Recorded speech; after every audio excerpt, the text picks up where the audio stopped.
በስመ ስላሴ በስመ አብ ወወልድ ወመንፈስ ቅዱስ አሐዱ አምላክ አሜን።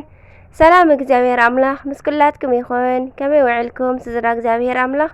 አነ እግዚአብሔር ይመስገን። ክብሪ ይስፋሕ መድኃኔዓለም አቦይ አሜን። ስንክሳር ዘወርሃ መስከረም ዕለት 6 ናይ ወርሒ 6 ዝንበብ ዝጽለ ስንክሳር ድሰምዕ ዘንብብ ፍቕር ጎይታ ኣብ ልቡ ይዕንብብ ሓለዋን ጸሎትን ናይ ቅዱሳን ድማ ይረክብ። ዝክረ ጻድቅ ለዓለም የሉ ዝኽሪ ናይ ጻድቅ ንዓለም ይዝነብር። ካብ ኩሉ ክፉእ ዘበለ ክድሕኑ ንቅዱሳን ተማሕፀኑ አሜን። በስመ አብ ወወልድ ወመንፈስ ቅዱስ አሐዱ አምላክ አሜን። ወላዲተ አምላክ ልሳን ኩነኒ ቅዱስ ሚካኤል ገብርኤል ብየማኔ ብጸጋሜ ይቁምልይ አሜን። ቅዱስ ኢሳያስ ነቢይ መስከረም 6 በዛ መዓልቲ እዚኣ ዓቢ ነቢይ ኢሳያስ ወዲ አሞጽ አዕረፈ። እዚ ነቢይ ድማ ኣብ እቶም ኣብ ምድረ ይሁዳ ዝነገሱ 5 ነገስታት ማለት እውን ኣብ ዘመነ ዖዝያን፣ ኢዮአታም፣ አካዝ፣ ሕዝቅያስን ሚናስን ትንቢት ዝተነበየ ቃል እግዚአብሔር ዝመሃረ ነቢይ እዩ። ኣብ ዘመነ ንጉስ አካዝ ስለዚ ነገር ከዓ እንሆ እግዚአብሔር ምልክት ክህበኩም እዩ፣ እንሆ ድንግል ክትጸንስ ወዲ እውን ክትወልድ እያ፣ ስሙ ድማ አማኑኤል ክትሰምዮ እያ። ትርጓሚኡ ድማ እግዚአብሔር ምሳና ኾነ ማለት እዩ።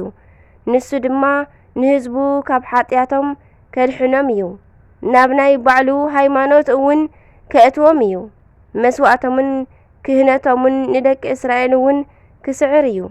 ካብ ሓድሽ ህዝቢ ድማ ዘመስግንዎ ካህናት ክሸይም እዩ ኢሉ ተነበየ። ኣብ ዘመነ ንጉስ ሕዝቅያስ ከዓ ነቢ ኢሳያስ እቶም ንኢየሩሳሌም ከቢቦም ዝነበሩ አሶራውያን ምስ ንጉሶም ሰናክሬም ከም ዝሰዓሩ ተነበየ። በዚ ከዓ ካብ እግዚአብሔር ብዝተለኣኸ መልእኽቲ ቅዱስ ሚካኤል ዝተለኣኸ መልአኽ ቅዱስ ሚካኤል 1850,000 ሰራዊት ብሓንቲ ለይቲ ተቐዝፉ። ደቂ ለኪሶ ምስ ነቕሑ ድማ ኣብ ድንቲ እቶም ዝሞቱ ኣብቲ ዝሞትሉ ቦታ ረኸቡ። ድሕሪ ግዜ ነቢ ኢሳያስ ናብቲ ሓሚሙ ንሞት ተቃሪቡ ዝነበረ ንጉስ ሕዝቅያስ መጺኡ እግዚአብሔር ክትመውት እምበር ኣይክትሓውን ኢኻ እሞ ቤትካ ኣብ መዓራሪ ይብለካ ኣሎ በሎ። ንጉስ ሕዝቅያስ ድማ መሪር ብኽያት ኣሰንዩ ናብ እግዚአብሔር ለመነ። ሽዑ እግዚአብሔር ንኢሳያስ ጸሎትካ ሰሚዐ ንባዓትካ እውን ርየ እየሞ ኣብ ልዕሊ ዕድሜኻ 15 ዓመት ወሲኸልካ ኣለኹ ኢልካ ንገሮ በሎ። ኸዓ እሞ ከምኡ ድማ ከይዱ ንንጉስ ሕዝቅያስ ነገሮ። ወዲ ንጉስ ሕዝቅያስ ዝኾነ ንጉስ ምናሴ ኣብ ዘመኑ ጣዖት ኣቐዲሙ ብምምላኹ ነቢ ኢሳያስ ካብዚ ክፉእ ግብሩ ክምለስ ገሰጾ። ኣብ ልዕሊ እውን ተነበየ። በዚ ምኽንያት ከዓ ንጉስ ምናሴ ተቖጢዑ ብመቑረፂ ዕንፀይቲ መጋዝ ክቑረጽ ኣዘዞ። ኣብ ማእከል ርእሱን ኣብ እግሩን በቲ መጋዝ መገዝዎ። በዚ ድማ ኣብ 85 ዓመት ዕድሚኡ ቅዱስ ነቢ ኢሳያስ ዓረፈ። ኩሉ መዋዕለ ትንቢቱ 70 ዓመትን ልዕሊኡን እዩ። ትንቢት ዝተናገረሉ ድማ ግዜ ድማ ክብርን ምስጋናን ንዑ ይኹን እሞ ቅድሚ ምጽኣት ጎይታናን ኣምላኽናን መድሓኒናን ኢየሱስ ክርስቶስ 913 ዓመታት ኣቐዲሙ እዩ። አሜን። ንእግዚአብሔር አምላኽና ምስጋና ይኹኖ። ንዓና እውን ብጸሎት እዚ ነቢይ ይምሓረና። ምሕረቱ በረኸቱ እውን ንዘላለም ምሳና ይሃሉ አሜን። አርኬ ድማ ከምዚ ይብል ሰላም ለኢሳያስ ነቢይ ስርዓቱ ለእብኖዲ ቅብአ ከናፍር ወአፍ አፍሃ መእሳት ነዳዲ እንዘይብል አስማ'a በእንተ ክርስቶስ የማነ ወላዲ ይጸንስ በከርሰ ድንግል ወይትወለድ አዲ ውስተ ግብአር ወሕፃን እዴሁ ዘይወዲ ይብል። በረኸቱ ይሕደረና።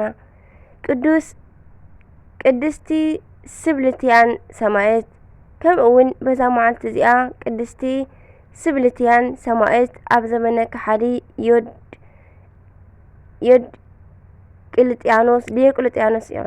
ዲዮቅልጥያኖስ ሰማዕት ኮነት።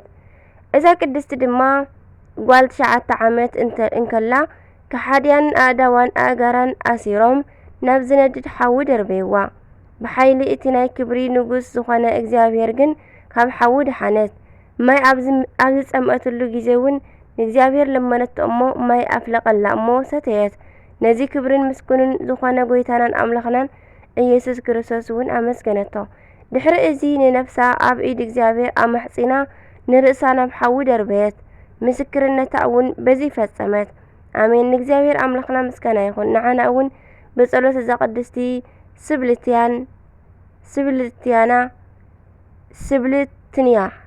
ስብልትንያ ይስማ ይቕረታ ይምሓረና። በረኸታ እውን ዘለዓለም ዓለም ምሳና ተሃሉ ኣሜን። አርኬ ሰላም ለሰብልትያና ዘመንፈስ ቅዱስ አጥብአ በእንተ ሃይማኖት ርእስት ከመ ትኩን ስምዓ ማእሰረ እደዊሃ ፈቲሆ ወማእሰረ እግራ ጽኑዓ እግዚአብሔር ካሃሊ እሙታነ እሳት አውፅአ ወመዛቲ አውሃዘ ለጽምዓ በረኸት ያሕደረና አሜን። ከምኡውን መነኮስ ያዕቆብ ከምኡውን በዛ መዓልቲ እዚኣ ናይ መነኮስ ያዕቆብ ናይ ኤጲስቆጶስ አናቲሞስ ዳግማይ ናይ ባስሊስ ናይ አሮንጦስ ናይ ውርዋን ናይ ሳውልስ ሰማዕት ከምኡ እውን ናይ ስውላስ ተዝካሮም እዩ። በረከቶም ኣብ ልዕለና ይሕደር ንዘለዓለም ዓለም አሜን። አርኪያት ድማ ከምዚ ይብል ሰላም ለክሙ ያዕቆብ መነኮስ አናቲሞስኒ ኤጲስቆጶስ ዘተመራክሙ ገድለ እምገድለ ባስሊስ አሮንጦንሲ ወውርዋ ወአዲ ሳውልስ ወሰውላሰ ሰማዕቱ ለእግዚ ክርስቶስ ሰላም ለያዕቆብ ተጋዳሊ ጽሙድ እንተነበረ አሪጎ መልእልተ ነዊህ መፈድ ለአውጎሎ ንጉስ ከሃዲ ጸዋሪ አጻሬ ሰማዕታት በምክያድ አይሃ በጸለቱ ወዘን መነድ ምስለ ደመና ጸሊም ወጽዩ በረድ ይብል። ንእግዚአብሔር አምላኽና ምስጋና ይኹኖ። ንዓና እውን ብጸሎት እዞም ቅዱሳን ይምሓረና ለዓለም ዓለም አሜን። በረኸቶም ጸለቶም ምስኩላትና ይኹን አሜን። ዕለት 6 መስከረም ዝኽበሩ ዓመታዊ ናይ ቅዱሳን በዓላት ቅዱስ ኢሳያስ ነቢይ ልዑለ ቃል፣ ቅድስቲ ስብልትንያ ሰማዕት፣ አባ ያዕቆብ ገዳማዊ፣ ቅዱስ አናቲሞስ ኤጲስቆጶስ። ወርሓዊ በዓላት ድማ ቅድስቲ ደብረ ቁስቋም፣ አቦታትና አዴታትና ቅዱስ አዳምን አዴና ሔዋንን፣ አዴታትና አቦና ኖህን አዴና ሃይከልን፣ ቅዱስ ኤልያስ ነቢይ፣ ቅዱስ ባስልዮስ ዘቂሳርያ፣ ቅዱስ ዮሴፍ አረጋዊ፣ ቅድስቲ ሰሎሜ፣ አባ አርከ ስሉስ፣ አባ ጽጌ ድንግል፣ ቅድስቲ አርሴማ ድንግል አሜን። በረኸቶም ይሕደረና በዛ ልማዓንቲ ኩሎም ዝውዕሉ በረኸቶም ይሕደረና አሜን። ዝነጠበ ዝጎደለ ኩሉ ካባና ዋብ ድማ ብኣፈ ቅዱሳን ትጓን መላእክቲ ተኣርመለይ። ወስብሐት ለእግዚአብሔር አሜን። አቡነ ዘበሰማያት ይትቀደስ ስምከ ትምጻእ መንግሥትከ ወይኩን ፈቃድከ በከመ በሰማይ ከማሁ በምድር ሲሳየነ ዘለለዕለትነ ሀበኒ ዮም ህድግ ለነ አበሳነ ወጌጋየነ ከመ ንሕነኒ ንህድግ ለዘአበሰለነ ኢታብአነ ዘእስቱ መንሱት አላድነነ ወባልሃንም ኩሉ እኩይ መዚአከ መንግሥት ኃይሉ ስብሐት ለዓለም ወለዓለም ዓለም አሜን። በሰላም ቅዱስ ገብርኤል መልአክ እግዝእትየ ማርያም ሰላም ለኪ ድንግል በህልናቺ ወድንግል በስጋቺ እመ እግዚአብሔር ጽባኦት ሰላም ለኪ ብሩክት አንቲ እምአንስት ወብሩክ ፍሬ ከርሥኪ ተፈሥሒ ፍሥሕት ማርያም ምልዕተ ጸጋ ምልዕተ ውዳሴ ምልዕተ ሞገስ ምልዕተ ኩሉ ለልጅ ምስሌኪ ሰአሊ ወጸልዪ ምህረተ በእንቲአነ ምህረተ ኩሉ ዓለም ምህረተ ጋዚት ቅር ወልድኪ ኢየሱስ ክርስቶስ ከመ ይስረይ ኃጣውኢነ ተማኅፀነ ክዳንቺ አሜን አሜን። ለይኩን ወስብሐት ለእግዚአብሔር ወለወላዲቱ ድንግል ወለመስቀሉ ክቡር ኣሜን።